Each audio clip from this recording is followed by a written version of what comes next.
बिस्मिल्लाहिर्रहमानिर्रहीम अस्सलाम वालेकुम एवरीवन। आज की वीडियो में हम दी मिडिल इंग्लिश पीरियड और द एंग्लो नॉर्मन पीरियड को डिस्कस करेंगे, जो कि एंग्लो सैक्सन पीरियड के बाद आता है critical history of English literature में। इसका जो टाइम पीरियड है वो है 1066 से लेकर 1204 तक। इसका सबसे पहले हम हिस्टोरिकल बैकग्राउंड देखेंगे।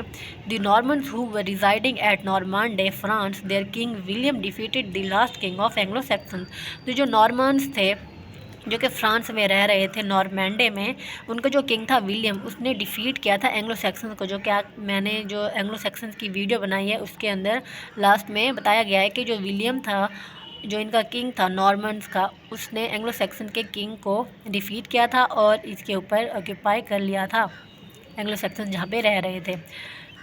Harold at the battle of Hastings and conquered England. Harold के जो सिटी था वहाँ पे कनक्वेयर किया था हेस्टिंग्स की बैटल में और इंग्लैंड को कनक्वेयर कर लिया था विलियम ने। तो इस वजह से जो एंग्लो सैक्सन्स थे उनके ऊपर नॉर्मन्स की हुकूमत आ गई थी, तो इस वजह से इसको एंग्लो नॉर्मन पीरियड भी कहते हैं।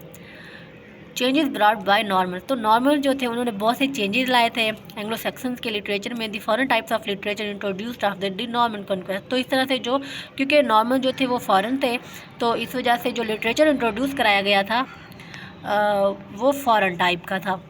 Latin control. Throughout the whole period, which we called Anglo-Norman or Middle English period, English openly acknowledged a latent control in forms of artistic expression as well as religious service. तो इस तरह से जो Anglo Norman से उन्होंने कब्जा कर लिया था एंग्लो सैक्सन्स के ऊपर, तो इस वजह से जो लैटिन इन्फ्लुएंसेस थे, लैटिन लैंग्वेज का जो कंट्रोल था वो तमाम रिलीजियस सर्विसेज के ऊपर भी और लिटरेचर के ऊपर भी आ गया था। तो इस तरह से लैटिन ने एंग्लो सैक्सन्स के ऊपर कंट्रोल कर लिया था।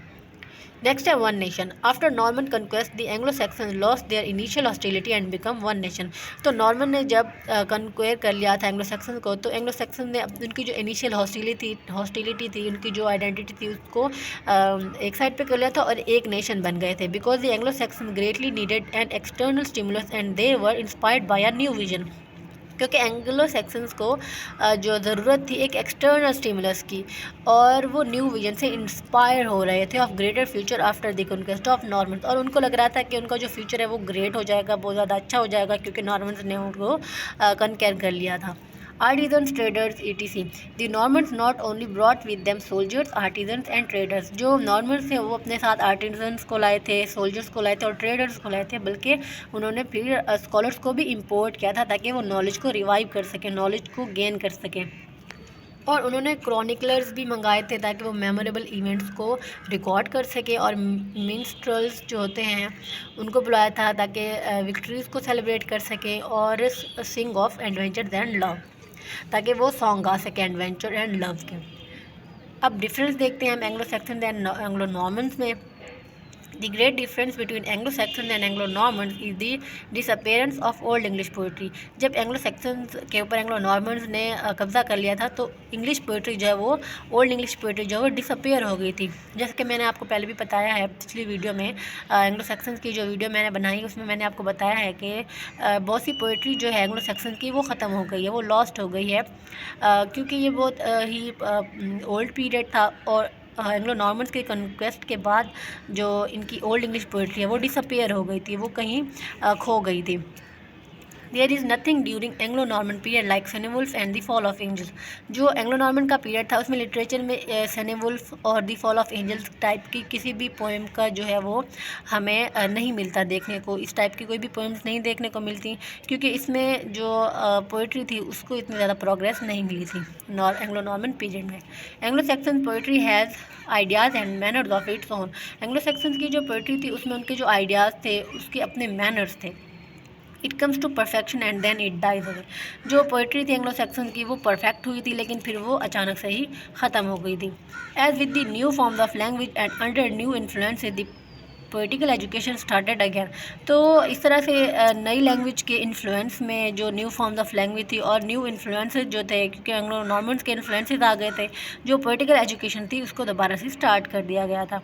So the poetry of Anglo Norman has nothing in common the Anglo Saxon poetry. तो एंग्लो सैक्सन और एंग्लो नॉर्मन की पोइट्री में जो है वो बहुत ज़्यादा डिफरेंस पाया जाता है। जो मोस्ट ऑब्वियस चेंज था एंग्लो नॉर्मन पीरियड में वो ये था कि इंग्लिश लैंग्वेज को जो है वो एक साइड पे रख दिया गया था। जो क्लर्जी थे वो लैटिन को के यूज़ पे फोकस करते थे कि लैटिन को जो है वो यूज़ किया जाए, लिटरेचर में। और जो नोबिलिटी थे, नोबल जो ऑफिशियल्स होते थे, वो फ्रेंच को यूज़ करना ज़्यादा मुनासिब और बेटर समझते थे। No one of the influence saw the utility of English as a means of perpetuating thought, and for nearly 3 centuries very few works appeared in the native tongue। तो इस तरह से 3 सेंचुरीज तक इंग्लिश लैंग्वेज में कोई भी important work जो है वो कंपोज नहीं किया गया था। Next है general anonymity. In spite of the English language having been thrown into the background, some works were composed in it। हालांकि इंग्लिश लैंग्वेज को जो है वो बैकग्राउंड में कहीं फेंक दिया गया था एंग्लो नॉर्मन के पीरियड में, लेकिन फिर भी कुछ पोएम्स जो हैं वो इसमें लिखी गई थी। और एक और जो स्ट्राइकिंग कैरेक्टरिस्टिक है मिडीवल लिटरेचर की, वो है इसकी जनरल एनोनिमिटी। एक जो इम्पोर्टेंट फीचर था मिडीवल एंग्लो नॉर्मन पीरियड का, वो था romances. The most popular form of literature during the Middle Ages और Middle English period was romances। romances जो हैं वो क्रिएट किए गए थे, रिलेशनशिप्स हो गए, लव हो गए, उनकी जो स्टोरीज होती थी वो रोमांसेस के ऊपर बेस्ड होती थी एंग्लो नॉर्मन लिटरेचर में। No literary productions are so characteristic as those that they romantically of heroes and heroine of bygone days.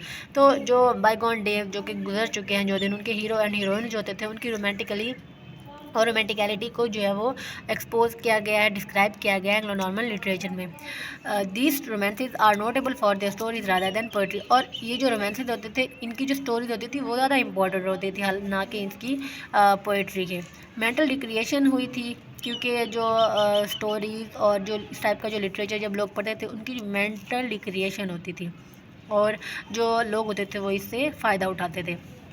और जो टॉपिक्स होते थे इसके लिटरेचर के, एंग्लो नॉर्मन लिटरेचर के, वो थे they deal with the stories of king Arthur. King Arthur की स्टोरीज़ के साथ डील करते थे। दी वॉर ऑफ ट्रॉय जो हुई थी उसकी, ये जो इम्पोर्टेंट टॉपिक होता था, मेन थीम होती थी इनके वर्क ही। और अलेक्जेंडर द ग्रेट, इनकी जो होते थे एडवेंचर्स होते थे, इनकी जो लाइफ होती थी उनके ऊपर जो है ये बेस्ड करते थे अपना लिटरेचर।